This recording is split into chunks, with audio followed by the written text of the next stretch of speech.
Good evening. For my third installment about the Ancient Aliens TV show for the mindless, I thought I would string together selected clips that demonstrates just how insane the claims are made by Giorgio and his gang. That will be coming up in just a moment, but first I feel the need to express just how enthralled I am at the response to my previous two-part YouTubio, and especially by those firmly in the dogmatic camp of the ancient astronaut theorists. Ancient astronauts. Ancient astronauts. Ancient astronauts. The dogmatic ancient aliens bunch. I say dogmatic because what I'm talking about here is a belief system without evidence. Regardless of how convincing a production they've managed to put forth, the fact is that no one can find any real evidence for all of their beliefs. What they offer in the show are things that they've made up. They begin by giving short dissertations about events or places in history, but then go completely off the mark by deliberately inserting aliens into them. The only so-called evidence they provide are assumptions. They'll show you a carving and say it looks like what it isn't. They'll place interpretations into ancient texts that don't exist. And they can get away with this because there are plenty of people who are willing to believe it regardless of what is true and what is fiction. And the truth is that this is a faith-based belief. It's like a religion, and the History Channel is like their church. The snippets of video you're about to see is a clear demonstration of how this religion attempts to assert the idea that every biblical fable or ancient myth, every society and every country, past and present, every advancement man has accomplished, every ancient carving or painting, and every mystery left unexplained has been presided over, assisted by, caused, or taught by aliens from outer space. And this presumption is provided without any evidence whatsoever. For those fence-sitters out there, please watch the following and try to keep in mind that what they're saying is opinion without fact. It also sounds very crazy. There were apparently atomic weapons, only it happened in ancient times. Noah's Ark was a DNA bank. UFOs mask themselves by forming a cloud around themselves, and it's a cloud that's going through the sky. That's their invisibility cloak. The Black Plague was created by ETs. In the Mediterranean, there are over 200 known sunken cities. The Bermuda Triangle, that area, particularly off of Bimini and the Bahamas, may in fact be, and I'm way out on a limb here, colony headquarters underneath that. The Ark of the Covenant housed an extraterrestrial device which was given to the Israelites. Secret files of the Spanish Inquisition, UFOs and alien sightings in the time of Columbus? Far-fetched, perhaps, but to proponents of ancient astronaut theory, these pre-colonial close encounters are considered commonplace events. Very ordinary daily life occurrences. These statues look like some type of a being wearing an astronaut suit. And in my opinion, that means that we were visited by some type of extraterrestrials who were very similar in appearance to us. Their teachers were the gods, and the gods were the extraterrestrials. The Star of Bethlehem wasn't used as a navigation point. The star was possibly a UFO. Is there some kind of extraterrestrial connection between the Mayans and the Chinese? Do flying serpents actually exist? These ancient cultures were in fact connected by flying machines. And those flying machines were usually operated by extraterrestrials. I know it sounds crazy. How in the heck did they make these? Where did they come from? And how did they move them? It can't really be appreciated when you're standing there looking at it. So were these magi in fact in possession of some type of an extraterrestrial technology. Now the question is this: was the Garden of Eden really some kind of laboratory where certain things were created by the ancient scientists? You have to ask yourself, how could the Easter Islanders have invented their own writing? The fact alone that these visitations have been going on for all this time, thousands of years, that's sensational. A number of researchers have suggested that ancient aliens have come to Earth primarily to mine gold. The Vril Society in Germany took their name from this force, this universal force. They believed that this Vril power could power a machine, and they wanted to use it for flying saucers. I know it sounds crazy. Okay, I mean top scientists.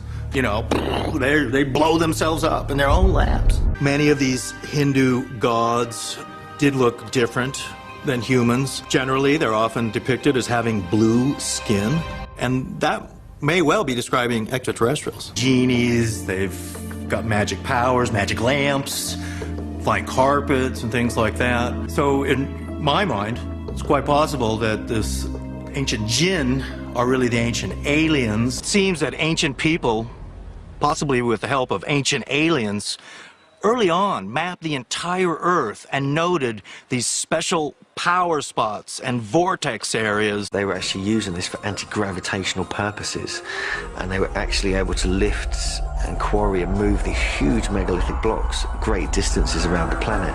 They were experts in astronomy. They were also experts in building.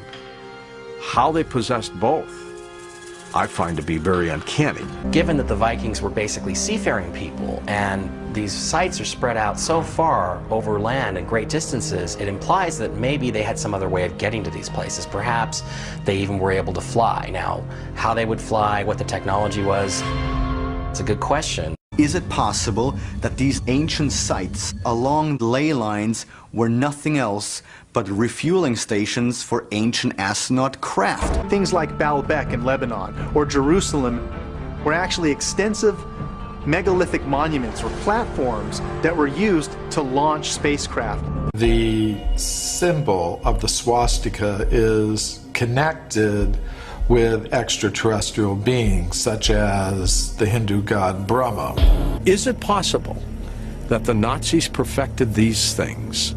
Or is it possible that the aliens looked like Nazis in uniforms? If they had gotten that technology perfected, we'd all be speaking German right now.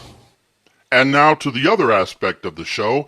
In this string of footage, we have an announcer who poses insane questions that no one in their right mind would ever give credence to, but the answer is usually given in the affirmative anyway during the asking. Did ancient astronauts really leave behind a secret code embedded in the stone monuments of early man? If so, is it possible that the ley lines that connected early civilizations were actually flight paths, as ancient astronaut theorists believe? And if so, might that contact have produced offspring that could also be traced to an extraterrestrial source? Is it really possible that the first humans were created by extraterrestrial beings in what is referred to in the Bible as a Garden of Eden?